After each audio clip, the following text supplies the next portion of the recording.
Hello guys, ayan, good morning po. Ayan po, kabalang-abala po kami kasi graduation ng aking anak. Ayan. Si Tomtoman, ayan. Sa wakas, nakagraduate na po siya ng grade 6. Ayan, ito yung kanyang pinsan. Ano masasabi mo, nak? Masaya ka ba? So, Gagraduate ka na sa wakas? very happy. Ayan. Bakit mo na naman sinira? Ayan. Ayan guys. Ma! Oh! Oh, Danica! May ribbon ka. Nandyan na sa bag ko. Kumain ka na dito, be! Ayan. Bahala ka na ditong kumain. At ako'y malayas na kami. Ayan. Pares po kaming gagraduate yung kaming anak. Ayan.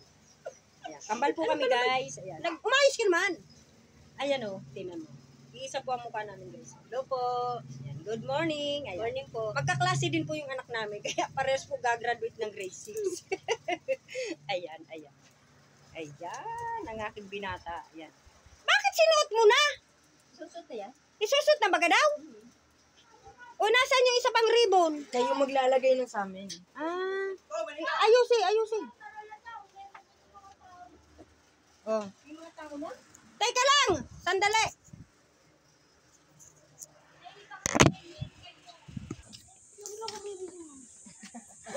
Ayan guys. Kami papunta na po ng school. Ma, patingin-tingin ma ha. Sasara ko muna ring tindahan ko para ibababa lang, napakadali lang.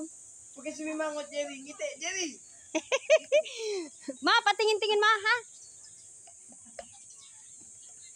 Ayan guys, kami papunta na ng school. Ayan, excited yung dalawang batang gagraduate. Ay, excited naman kayo. Excited kayo? Nasaan si Kuya Tata? Ayan guys. Ayan po, mainit.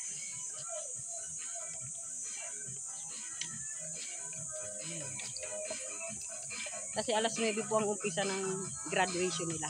Ito po ang gagraduate. Ayan guys, hanggang mamaya na lang po.